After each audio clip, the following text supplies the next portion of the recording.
Well, it's 11:01. We're going to get started because a lot of content to cover. Always want to leave it open for some questions too. So guys, feel free to ask questions as we are going through things. You can definitely put things in chat because Steph and I will take turns sharing our screen. So one of us will be able to see those questions. Um, and then hopefully we'll have some time to kind of leave it open for Q&A. But usually this training does take the full hour. We're going to walk through command, creating an opportunity, what that entails, drafting contracts in Zipforms, sending them out through Docusign, and then bringing them back into command to submit for compliance review. So we'll walk through that entire process and some of the features that are available and tools that you can use within opportunities. So I am going to start out. Okay, because can everybody see my screen? Perfect. Okay. So I'm going to start out in command and we're going to go straight to opportunities. But the idea and the goal of this is that you've already spoken to the client, they're added into your database as a contact. And from the moment you know that they're looking to buy or sell, that's the trigger in your mind to say, okay, I got them as a contact, added into my database. And now I need to create an opportunity. I need to put them into my sales pipeline so that I can track, any interactions that you have with them and really make sure you have all of those specific details pertaining to what they're looking for, what stage are they at within that transaction and that sort of thing. So opportunities, that is the handshake icon over on the left-hand side of your screen. You can always extend out that menu by clicking that red box. And there you go, opportunities. So you can think of an opportunity as a transaction. So it's kind of one of those KW terms. So here you've got your sales pipeline. Since I have like my fake team in here, I've got a team tab and I've got my personal tab. You'll also see all opportunities and all discussions. But if you're an individual agent, you're just going to see your name. So this is the pipeline view of opportunities. It's broken out by listings, buyers, and then you also have leases if you do any of those, but you're really, for the most part, going to focus in on listings and buyers, these two pipelines. So you'll see there's 5 different phases. So you've got cultivate, appointment, active, under contract, and closed. And this is really to highlight, what kind of main phase you are within that transaction. Cultivate is going to be the moment you hear someone say, I'm thinking about selling my house in the next year or so. You want to add an opportunity, put them in cultivate so that okay, I've got 2 potential listings in here. What am I doing to follow up with those people? What am I doing to get them to a listing appointment? And then the goal from that appointment phase is to get that signed listing contract so that you're active, you're starting showings, and then of course under contract and closed. Same thing for your buyer pipeline. Who are your upcoming buyers here? What are their time frames? And then are you having those buyer consultations? Are you setting up those appointments and getting that buyer agency signed, setting those expectations? And then are you actively showing homes to those buyers? So to start out, you are going to click on this button here that says create opportunity. And you're going to fill in some basic details pertaining to that transaction. Your market center is always going to stay the same. If you're on a team, your rainmaker will show, or the team name will show here. The rainmaker will show as the owner, but otherwise, if you are the individual agent, your name will show here, like it does so for me. And then you're going to choose opportunity type, and that's just choosing whether it's a listing or a buyer. I'm going to choose buyer for this example. And then here's where you can start searching for your clients. So if they're in your database, they're searchable. I'm going to use myself as the example, but you will notice if I started typing something in here and I didn't see the client, like if you go, oh, I forgot to add them as a contact in my database, you can do that right in here. So it does make it much easier for you. You don't have to exit out of here, go into contacts, create the contact, come back in here. You can actually add a new contact directly through this screen, which is really, really nice. You can add a co-buyer. So if I wanted to add, it actually says related contacts. So if those contacts and those spouses are linked in your database, the system is smart enough to recognize that. So it's already showing me, oh, related contacts. Here's the spouse. Here we go. I can just click on them. The opportunity name. So since this is a buyer transaction, and for listings too, it's going to default to the client's name and then dash buyer dash listing. The goal though for opportunity name is to add in the property address. Obviously for a buyer, you're not going to have, you know, an accepted offer right away for the most cases. So you can leave this as is, but if you are creating a listing transaction opportunity, I would make sure to add that listing address in there right away. But all of these details you can go back in and edit, which I'll show you on the next screen. Just like custom tags for contacts, you can add custom tags for your opportunities. This is a great way to, you know, tag certain opportunities with maybe first-time homebuyer, or you work with a investor client and you want to tag that with investor. It really is totally up to you on how you think is best, you know, utilizing this in the best way. It's also not required. You don't have to add custom tags for your opportunities, but it's in there if you need to. And then you have estimated close date, time frame, and budget. You'll notice these are not required fields, but you can certainly go in and add this information if you have it. Commission rate. So ideally 2.4% on the buyer side transaction. And then opportunity phase and stage. So you're basically just choosing, okay, where are these people at within this transaction? And maybe you can say you're creating the opportunity and you can say, well, I already have an appointment scheduled. So I'm just going to put them into appointment and we already have it scheduled. So you'll see that you've got stages as well within those phases. The cool thing about command and opportunities is that you can actually personalize these stages, and that's its own separate training, but just know that that is an option. And then I'm going to hit create. So now it takes me into the details section of the opportunity. So I can see at the top here, this is the name of my opportunity. I've got my two contacts linked here. So if I actually click on them, I can see some information and I can just go directly to that contact detail page as well. But then I've got key information. So a lot of this is what I already entered. Key dates, you know, when was the opportunity created? And next to each of these sections, you'll see that there's this little pencil icon. So if you click on that, that's going to open up where you can edit all of this information. So let's just say, okay, you're, you know, in the process of this transaction, you're going on showings, writing an offer, you get an accepted offer, and then you want to change the opportunity name with that property address. You can go in and edit that opportunity name right here. So for example, I'm just going to add that address. So it's it makes it easier for our compliance broker as she's reviewing opportunities to find transactions when that opportunity is named appropriately. The other thing within here that's really important once you do have an accepted offer is this estimated closed date. So you want to make sure that you're adding that date in here. Same reason as changing the name. Our compliance broker needs to know when that transaction is closing so that she knows when to review those contracts and approve everything. I'm just going to do May 3rd as my close date. But then you can see there's other dates in here and details that you can enter. So feel free to use this. You know, we always say that this is like your electronic filing cabinet. So entering as much information in here as possible is just going to serve you better and serve your clients better so that you have a record of everything. You can easily go back and refer to this with all of that information. And then I'm just going to hit save if I do make any changes.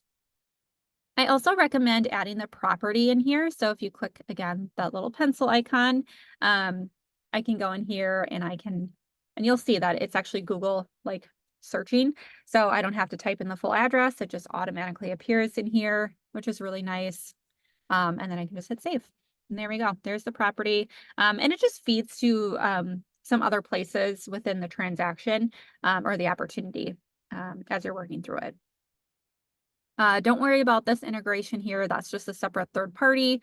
That's specifically spelt wrong. That's their company name. I get questions for that a lot, but don't worry about that. You can also add parties to the transactions.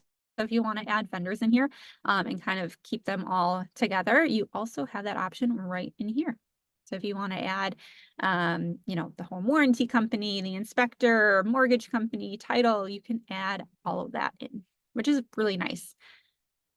All right. Once you have those details, you're also going to be clicking into documents right away.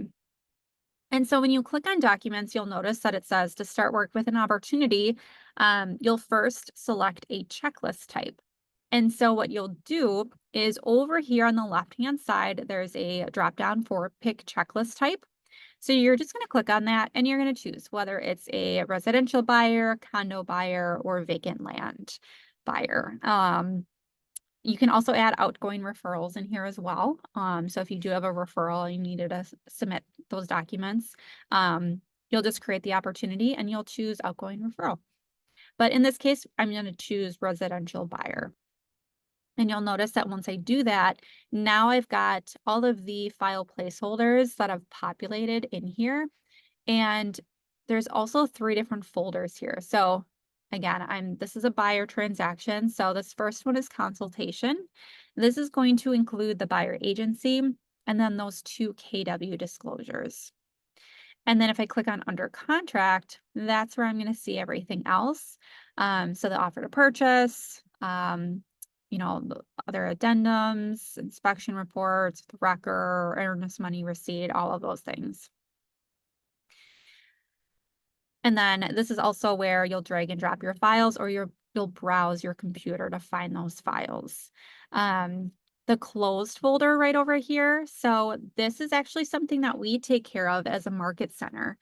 So post closing, once you submit your closing statement and checks and everything to our market center, we go in and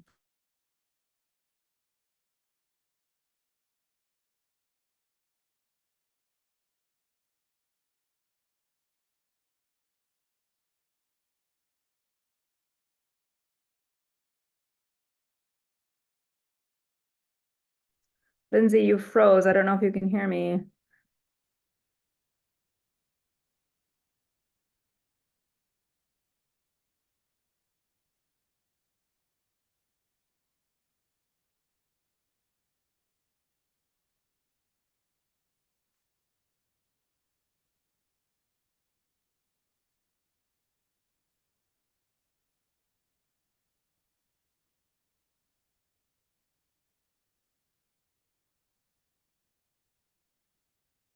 Hi. All right, we'll see what happened, but that's actually probably the appropriate time for me to take over anyway. But she was just about to get to it. So, okay, I'm going to share my screen. So, in practice, when you meet a potential client for the first time, we want you to get in the habit of adding them into your contacts right away, setting up that opportunity so you can start tracking it in the pipeline. And then, presumably as you're getting appointments and securing that buyer agency agreement, then that will be the first contract that you execute with the buyer client. And then from there, you'll either resume your search or start your search with them. So the platform that we use to draft our contracts is called Zipforms. And can everybody see my screen? Good. Okay. My internet went. I saw that, but it was like almost the perfect time for me to It take over. really was almost the perfect time. Okay. All right. Steph, you take it away. Yes. So I'm trying to expand this to do enter full screen. Okay, here we go. So again, Zipforms is the platform that you will be using to draft those contracts. So here's the home screen. And I'm sure that our team goes over this in orientation, but this is definitely a website that you're going to want to bookmark. And it's going to take you right to this dashboard screen. From here, you can, well, actually, I'll start at the top. So from here, we've got a couple options. We've got our dashboard, which is where we're at now. Oh, no, I'm sorry. We're in the transactions room. We're in the transactions room, which brings you right to this when you log in. We've got our dashboard. You're not going to be on this much, if at all. Forms, transactions, templates, doc inbox, tasks, contacts, offers, partners, admin tools. You're primarily going to be in transactions. So you can just go straight there. Then from here, you can see these are all of my different transaction folders. I want to create a new one. So up at the top here, you see this green button called labeled new. And then it'll give you the options of the transaction type that you want to choose from. So we've got new listing, new offer to purchase, new list, new lease listing, or quick e-sign. For the purposes of this training, we're gonna just keep with the buyer example, and I'm gonna go to new offer to purchase. You're primarily just gonna be choosing between new listing or new offer to purchase in your practice. As Lindsey was kind of commenting on how you want to label your folders, I keep mine labeled consistent, excuse me, with what the opportunity name is. So I'll do last name and then buyer type or client type, excuse me. Select your location. It'll default to your office. Category, you're going to hit residential or condo, commercial, vacant land, or other. 9 times out of 10 is probably going to be residential or condominium. We're going to keep with residential buyer here. So like single family, 2 family. Then we're going to apply a template to our transaction folder. Applying a template will populate the transaction folder with all of the most commonly used contracts that we use for that transaction type. So we're going to use our global packets. So I've got global commercial listing, listing packet, commercial offer, condo list, etc. We're going to do a global residential offer packet. And then hit save.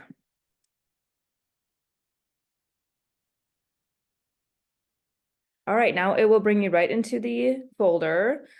You can see up here, there's some new tabs created. So we've got a summary page, a parties page, documents, checklist, notes, e-sign, and history. You are primarily going to be in the parties tab, the documents tab, and the e-sign tab. You may populate this summary page. As again, Lindsey had commented, we really want you to be in practice that Command is your e-filing system, right? So you want to populate that platform with as much information as possible. Here, we're just going to put the bare bones information here, okay? We don't need to like do double duty in entry here and information entry. So parties, I usually go to that first, put in my buyer.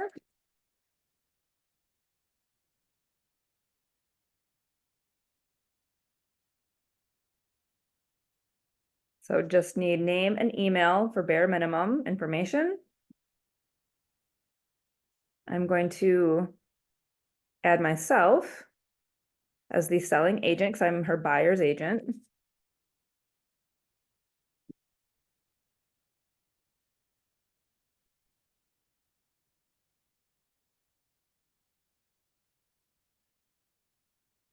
Okay. Now I'm going to go to the document section. And from here, now you can see all of the most commonly used contracts that we use. You may use all of these. You we'll use a majority of them, but you might not use some of these. It just depends. We just wanted to make sure that we had the contracts here for you. But again, you might not use every single one of these in a transaction. So here we've got the buyer agency agreement, the addendum CBA, the offer itself, the GMAR addendum A, AC, our business disclosure, our KW disclosure, a notice, a disclosure for customers, etc. So at this point, again, my goal is to get Lindsey set up on a buyer agency agreement. And I also now couple that buyer agency agreement with the affiliated business disclosure and the KW disclosure. I'm doing that because if you recall in Command, in those checklists, under buyer consultation, the buyer agreement, KW disclosure, and ABA are all coupled together. So I've just made it my own personal habit to make sure that I'm getting all of those signed at the same time, getting those uploaded into Command to submit for compliance review right off the bat. So we'll go to a buyer agency agreement. And clicking into this space will allow you to draft the form.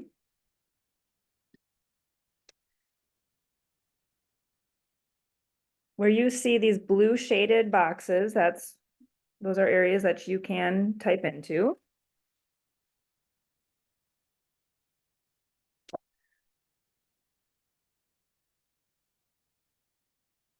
Then the commission there. I would like to show you guys how to use the strike through option. Normally, I don't have any reason to strike through on this particular contract, but just for the purposes of showing you where it is. Here's the tool section, and if you have to make any strikeouts on any of these contracts, you can use the tools and use this strike through option.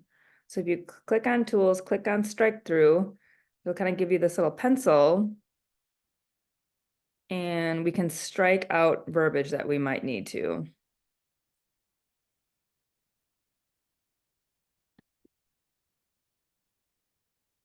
You're mostly going to see that on the offer to purchase, most notably when you have to indicate who you are working as an agent for.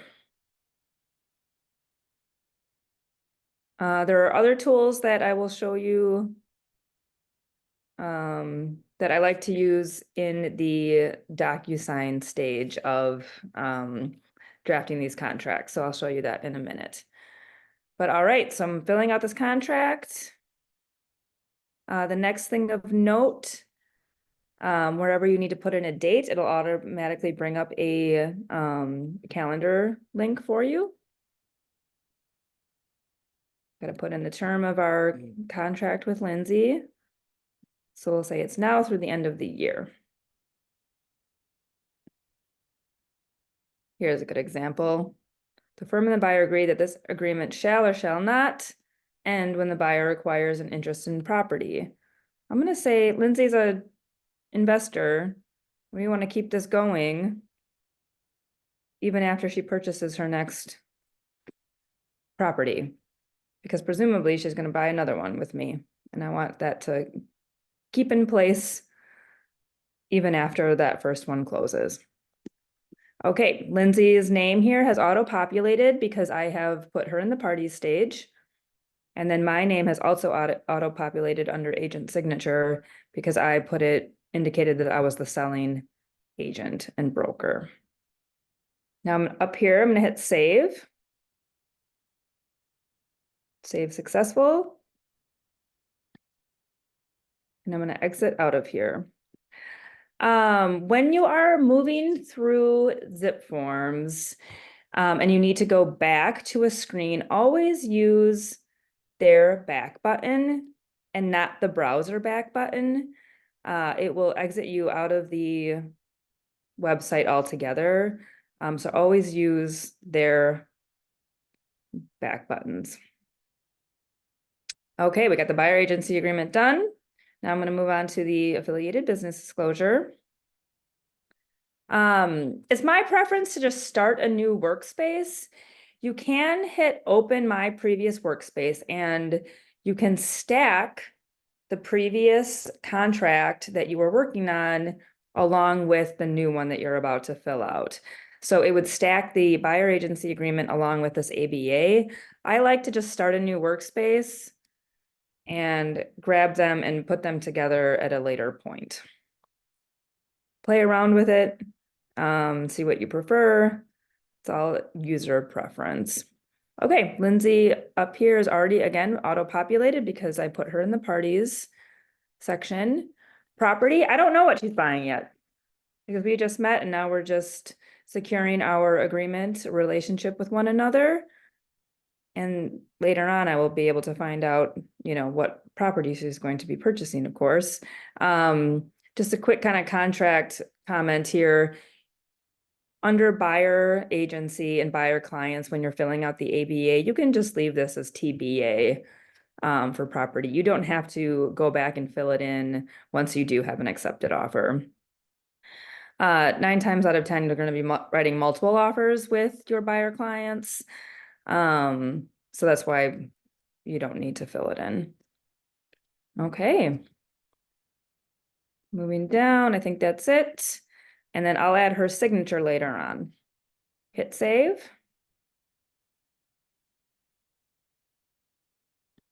And I'm gonna go back.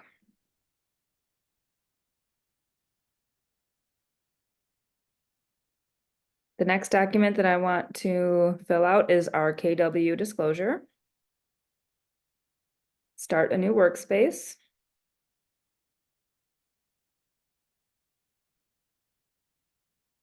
The only thing I have to fill in here is her name. It's not auto-populate. I'm not sure what happened when we were getting these filled out, but that's okay. So only thing you have to put in here is the client's name. Hit save. And go back. Okay, so now I've got all of my contracts filled out, and now I am ready for Lindsay to sign them. And then I will need to sign as well, having to sign that buyer agency agreement. So now we can go to e-sign up here. You can actually see it's over here as well. Either one works. And just like I needed to start a new transaction folder, I need to start a new signing packet. So we're going to hit new over here. We're going to choose the documents that we want to have signed. So again, that's the buyer agency agreement, the affiliated business disclosure, and the KW disclosure. I've got all of those checked. I'm going to hit close. E-sign packet name. I'm going to change this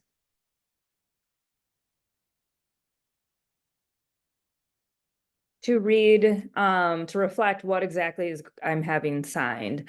The reason why you want to make sure that you change this e-sign packet name is as you are moving through with the client and, you've got your buyer agency signed first, and then presumably you're going to have the offer signed, then perhaps another offer signed if that other one does not go anywhere. And we want to make sure that we're keeping organized and changing the name of our packets.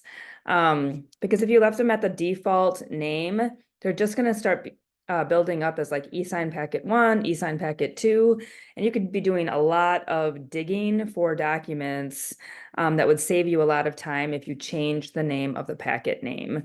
So just a pro tip there, because yeah, you could be hunting for stuff that would get really annoying fast and waste a lot of time. So go ahead and change the name of that. Signing service.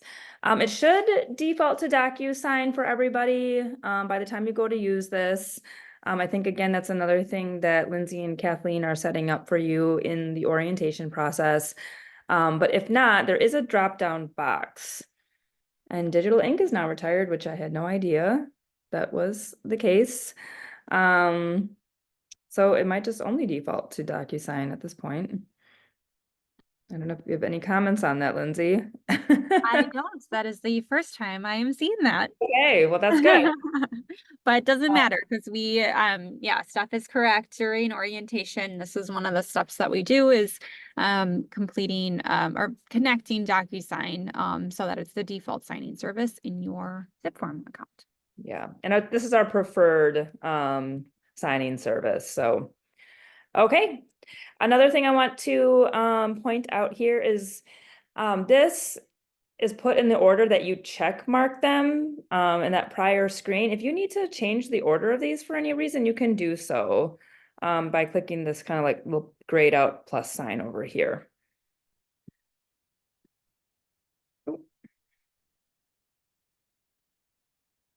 Okay, and then, we're looking, double checking our work, making sure all looks good. Then we're gonna hit next. We're gonna choose the parties who are going to sign, so that's Lindsay and myself. Hit close. The first time that you go to use this, signing order might be checked here. Go ahead and uncheck that. If you keep it in place, it's going to send the documents to the first person named. And then once that first person executes those documents, then it's sent to the second person. For efficiency, we definitely want these contracts to be sent to everybody at the same time. So go ahead and uncheck that, and it should remain unchecked now going forward. Hit next. Got a chat. Let me look at that. Can you go through how to send a record to fill out, please? Yes, I can do that, Sue, after I get through this. Okay, so we got our buyer agency agreement. In the middle here, you'll see that's where all the contracts will fall. Then on the left-hand side, we've got our tools that we can use in our fields for the client or whoever's signing, excuse me. Up here on the right-hand side of Lindsay's name, we've got a little drop-down caret. If you hit that caret, it'll show all of the people who are going to sign. So you'll be toggling back and forth between the parties, depending on where you're placing signature fields, initial fields, etc.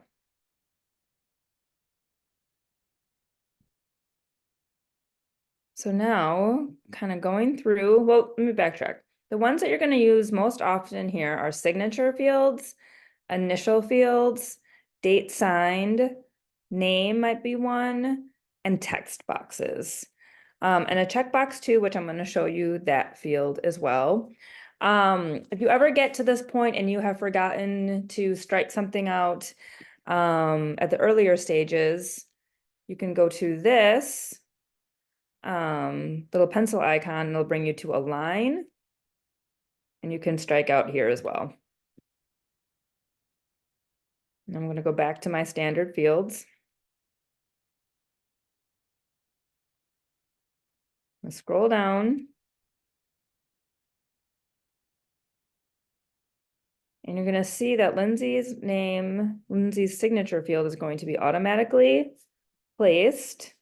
And again, that's because she is named as buyer 1 in that parties section. This always lines up in the middle of that field, so you can actually just pick it up and bring it over. My name is also here, my signature field. I'm going to pick up that date signed field and bring it over. The affiliated business disclosure, you can see Lindsay's name, signature field is already placed here along with date signed. And then this KW disclosure, we have to go ahead and manually add the initial fields and the signature fields on this one. So going back to the left-hand side here, here's the initial field. I'm going to click that, bring it right over, place it. You can minimize that if you want. You can make it larger by going to the corners of the field. Signature. I'll put date signed as well here. You can also see when I kind of hovered into that field along the right-hand side, a new menu pops up. And if you want to, you can delete a field down there. You can see it popped back up. The other thing that I want to show you, the checkbox field, you're going to use this most commonly on a addendum S, when you have to indicate that a buyer is either going to have a lead-based paint inspection or waive it. I want to show it to you now. So again, check box, place the field where you want it, and then that new menu pops up on the right-hand side. I'm gonna hit read only. And that's because I want to make sure that Lindsey does not uncheck that box for whatever reason. I'm kind of a control freak when it comes to these. And I want to make sure that I've got it filled out to the way that we want it to be filled out before sending it to the client. So I'm always going to hit read only so that Lindsey cannot manipulate that field herself. I think it just eliminates potential errors. Okay, now I got to put a checkbox in that box. So we're going to go to checkbox values. I'm going to click in there, and there you see the checkbox has been filled in. Same with the text box. That new menu popped up and read only is left unchecked. I'm going to check that. So that Lindsey cannot go in there. I don't know why that's what I thought of to type. So that Lindsey cannot go in there and change what's in there. And then I don't need this box, so I'm gonna delete it.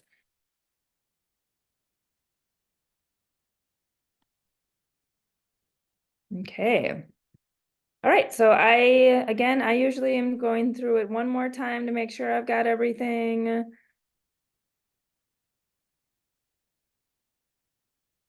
And then I'm going to send it off to the parties to sign. Down here, you'll see a yellow send button. Once you're ready, go ahead and hit send. Okay, now Lindsey will receive it and I will receive it. This is a new. I don't want to close this window.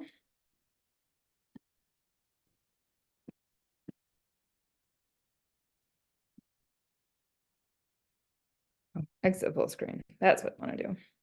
So now I'm going to go to my Gmail. And I'm going to see that I've received a document to sign. It's labeled how the transaction folder is labeled.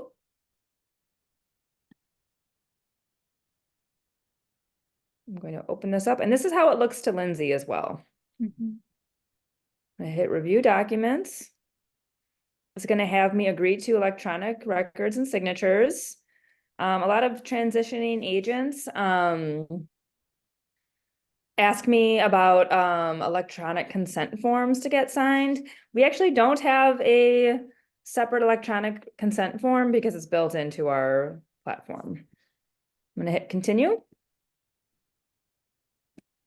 going to hit start, and it's going to bring you right to the signature fields that you need to sign.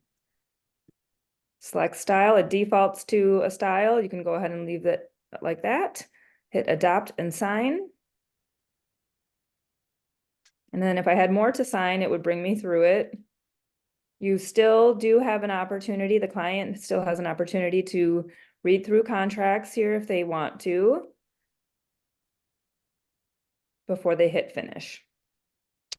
They do need to hit finish before it is sent back to me indicating so.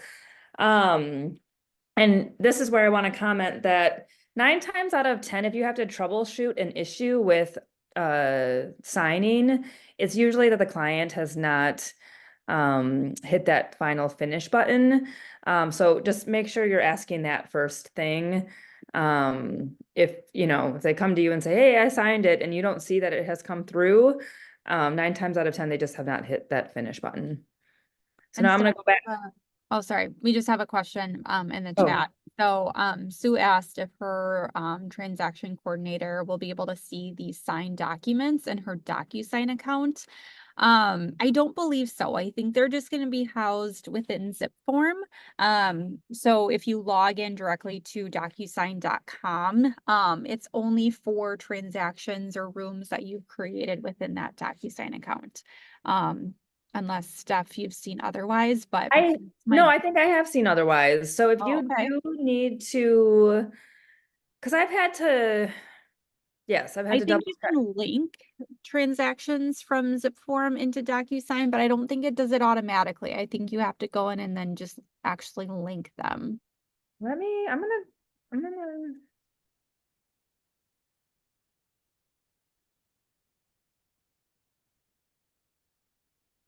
That is a good question, Sue.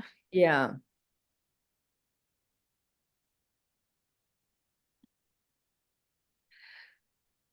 Hopefully she'll never need to. I mean, hopefully you're just going back to Zipforms.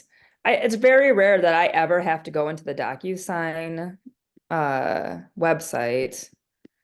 Wants me to verify who I am.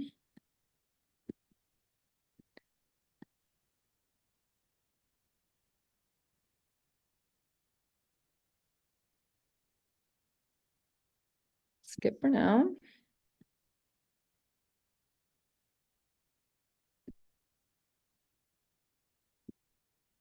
Let's see here. If we go to, I think if you go to rooms, like if you, I know there's transactions and there's rooms, Steph, if you click on your initials in the upper right corner and then switch to rooms.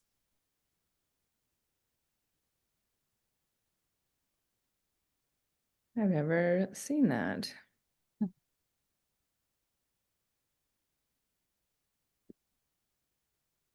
Yeah, because then this is where, very similar to Zipform, this is where you create, it's called a room in Docusign, but it's a transaction, I basically. know that like if, okay, so I do know what I think happens if when we were at that first dashboard. No, I'm gonna go back here. Switch to e-signature, yeah. I do think, I'm positive that if, like, let's say Lindsay had not signed it yet, and I went to this waiting for others, I think it would show up here, Linz. Okay. Um,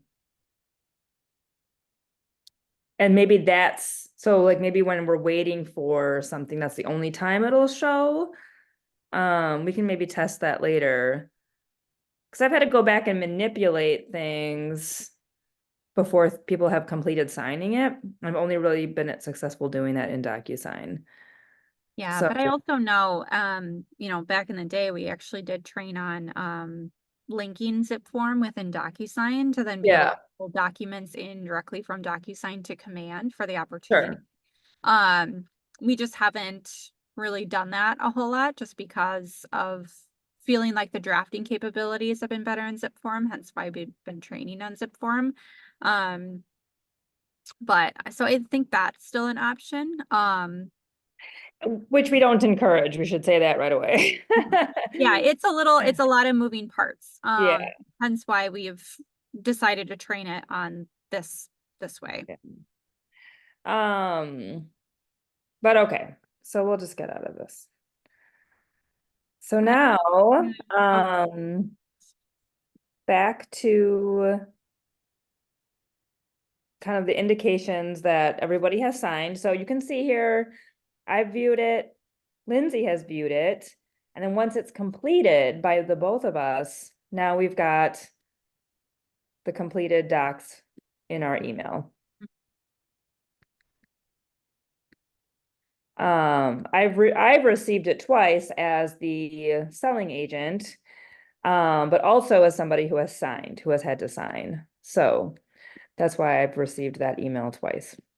Another spot that you can see that it's done is back in Zipforms under Documents. If you scroll down now, a new gray folder has been created. And going back to my eSign packet number 1 comment, it's now clearly labeled with the contents. You can kind of see as gray folders build up in here, if everything was labeled eSign packet 1, 2, 3, 4, 5, it would just be a complete headache. So now I'm going to go in here and I've got my signed documents. So there's Lindsay's initials, signature. So now from here, I can download these and get them uploaded into my command opportunity, which I will let Lindsay do, but I want to show you this. When you hover on the right-hand side here, this is where you're going to have that download option. If you're on a Mac, it goes up there. Download. And then from here, we're going to be able to drag and drop into command. Sue, can you quick, yes, I can quick do the record, yep. Okay, so I'm gonna go back to my transactions.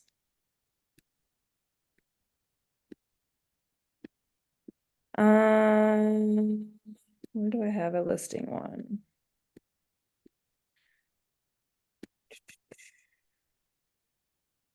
So under the new listing,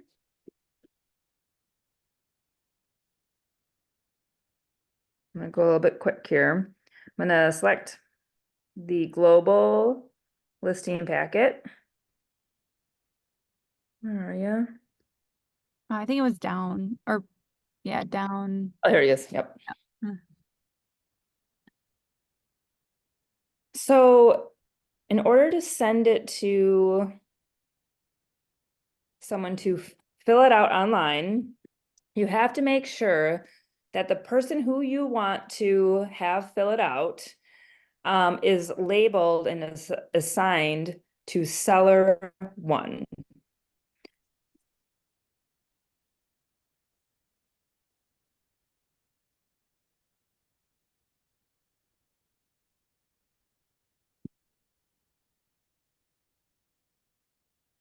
Wonder if you're not auto-populating because this is a listing. Yeah, we've only done buyer, Yeah, buyer side transactions. interesting. You can have multiple people sign it, but only one party can fill it out. So again, we got to make sure that the person who we want to have it filled out or filling it out is assigned as seller 1. So now we're going to go back to documents. Why didn't that?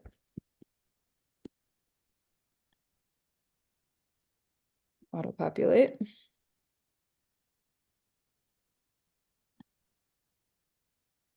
I did assign it, right? Yeah, I think so. Oh, there we go. It just took a minute. Sometimes there's like a weird delay with Zipforms. So here's the real estate condition report. We're going to open this up. The only thing that you can fill out as a listing, as the agent, the address. What are you, 669 It's Amber Lane? 889, but that's fine. Close enough. Village. I can't even remember where you live now, Grafton or Thiensville. Close enough. What? I said it's close enough. Okay. And then the address or excuse me, the date that the seller is filling it out. So that's all we have control over. You can see this is not fillable for us, and that's by design. So now I'm going to hit save. And actually, I can go to prepare signing directly from here. If we're only going to have one document, I don't have to exit out and choose from the menu.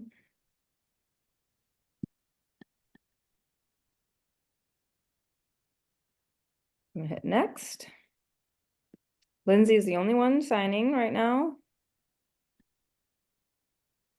Oh, you're in Port Washington. Yeah. That's why I said close It's like, enough. it's like it's Grafton, Thiensville, Port, it's all over there. Okay, hitting next.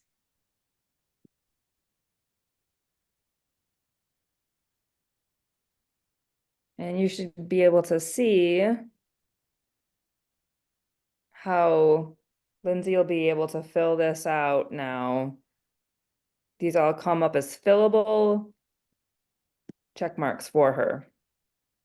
And then all of these text boxes she can use to describe why she hit yes. So you can leave all of that alone. So I'll take a step back. This is the one form that we want to make sure that we're not touching in terms of like hitting read only. We wouldn't do that here. Okay. So then if there's two sellers, you would just be adding them at the parties stage when you're selecting the who's going to e-sign it. But then Lindsay's already set here, but then we would be adding the second person if there was a second seller. So I'm gonna hit send.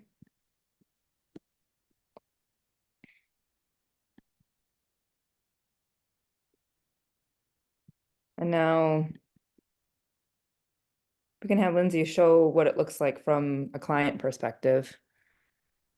And I'm gonna stop share because now we've got our executed documents, and now Lindsay's gonna finish up with actually getting them into command. But Lindsay, if you want to show what it looks like to you. I totally would, except for, so I had to do it on my phone because when I click on it through my desktop, and I don't know if it's a Chrome setting, it says my connection isn't private to go and sign it. Oh, really? Oh, okay. I'm gonna have to try and troubleshoot that, but basically, I can open it up on my phone and me as the like seller one, I can go through and all of those check boxes are fillable. Yeah. And I remember doing this as a seller, and I remember I did it on my phone, like in bed at night, like filling out the record. So it's really, really simple, and easy to do. Yeah, so Sue, they'll be able to check either yes, no, or NA, they've got the option all the way down. And then in those text boxes is where they'll put in the explanation. But I think the key takeaway is making sure that seller one is assigned to the person who you want it to fill out. Mhm. Yes. Yep, that's how it's going to be fillable for them. So no printing out and hand delivering it to them, and Yeah. makes it a lot easier. Okay, so now that we have those documents completed and signed, we're going to upload them back into Command. So I'm going to take over and share my screen again. Hopefully my internet doesn't go out. So here we go. All right, so we're back in the opportunity under that Documents tab. And I'm going to upload the buyer agency, the KW like RESPA disclosure and the KW disclosure. So let me just move my Zoom toolbar.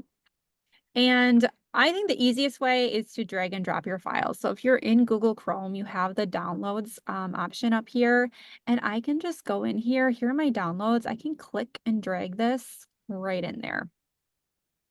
Otherwise, I can hit browse and I can browse my downloads. And so I think this is the affiliated business arrangement. Yep. And then the KW disclosure. So same thing, either click and drag or browse your files on your computer. And I just went in and I download these. I found them in my downloads. But feel free to save them to your desktop, to your documents, if you have specific folders on your computer, however you like to organize those. But there we go. So, and I can always click on these to view that document that I'm uploading. And I can verify and make sure, okay, here's that signed version. That is what I need. And I can always go in and I can print and I can download directly from here as well.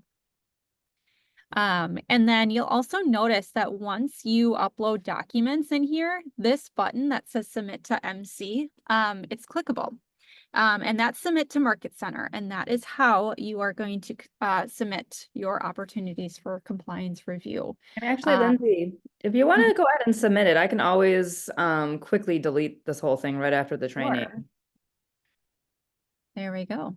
So you can- Submission successful. I have never done that. But I also just wanted to note, this start a transaction button is specifically if you wanted to link this opportunity to Docusign.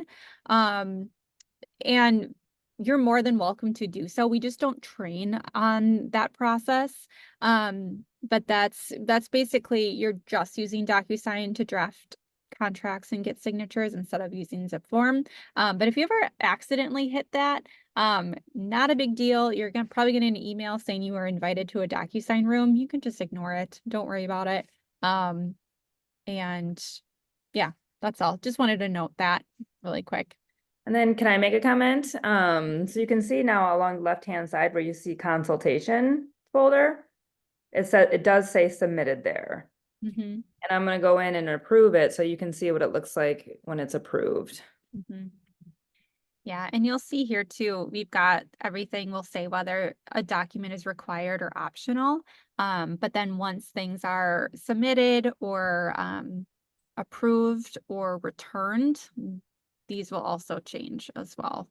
Or the status will, I'm sorry. I think so that's where it shows up. Yeah, I'm gonna, as you keep going, I can just quickly. Yeah, so while Steph is doing that, one thing to note, so there might be a situation where the deal cammers, and something happens where, you know, this transaction isn't happening anymore, but you're still working with that same buyer. You're just, maybe you're going to write on a different property. There's no need to create a brand new opportunity. You can stay in this opportunity, the same opportunity. You're just going to edit those details. And for the documents, what you're going to do is next to consultation, there's a little arrow drop down. You can choose add version. And so you're just creating a new version of this transaction or this opportunity, and it's going to you're going to create a new version. You're just going to create a brand new set of file placeholders, essentially, where you can upload those new documents. I mean, the consultation is going to stay the same because you're still working with that buyer. But you mainly would do that for under contract when you're uploading a new offer to purchase and all the other necessary documents. So again, you'd click on that arrow, add version. You can rename that if you so choose, and then just create new version. So that's how you would do that if the deal cammers and you're still working with that same client. You go back to version 1. So maybe Yeah, if you refresh it, it should. Yep, there you go. Approved. And I also did receive a Command app notification saying compliance request approved for 889 Amber Lane. If anyone wants to see that. So it is nice because you do get those notifications right away. Make sure you have that Command app downloaded, even if you're just using opportunities, which everyone in KW is required to. So even just for that reason, download the KW Command app so that you get those push notifications on your phone whenever something is approved or especially returned with a comment as to why it wasn't approved. Yes. All right. I know we're almost out of time here. I just wanted to open up any questions on this. Anything anyone else wanted to add? Anything in the chat? Feel free to unmute and ask away. I just wanted to find out, I do have a Zipforms app on my phone. Does it work the same? I don't use it very often. Steph, I'll let you take that one. I honestly wish I could speak to this better. You should be able to use it just fine. I have troubles drafting things on a tiny screen like that, so I don't use it. But like Okay. I'm thinking of Amanda Schroeder right off the bat. Like she will draft Yeah, I off. feel like I've heard multiple agents say that they do use the Zipform app. Yeah. Okay. So I think definitely something worth to download and try out. yeah. And for the purposes of a training, maybe we'll try and do that. I don't know, I'll have to talk to the tech peeps to see if we can do that easily to show it online or on their phone, but Yeah, to be able to do that. yeah. But yes, I do know there are agents who do use it. Mhm. Thank you. Yeah. Yes. All right. We didn't get to offers and commissions, but basically once you do get an accepted offer, you're going to click into that tab and you're going to add new offer. So it's really going to walk you through adding in some basic details on that accepted offer that you got. You know, like cash and financing amount, closing date, the parties to the, you know, the co-broke's name, the seller's name. So really simple details that it's going to ask you when you walk through creating an offer. But then once you have that accepted offer in here, this is where you're also going to be able to click and manage the commission. So we've walked through this in past trainings if you guys want to check that out. But just wanted to really quickly note that so that you're not like, oh yeah, I uploaded my documents and I'm done. No, offers and commissions is really your next step after you've uploaded your docs. You just need to add in some basic details of that offer, accept it, and then you submit your commission request as well. It's how you get paid, guys. So exciting stuff. And then final comments from us, practice on yourself, using this platform or a partner, child, whatever. Yeah, doesn't matter. It's really nice to be able to speak to your clients and recognize if they're having issues, like if you know what it looks like on the consumer side. It just better serves you, serves your clients, when you have that knowledge of what it looks like on both sides. So don't practice on your clients, practice on yourself, as we always say. All right, thank you, Lindsay. Yeah, thanks, Steph. Thank you guys for jumping on. And again, this is recorded and I'm sure we'll upload this one to YouTube. So Yep. check it out, rewatch.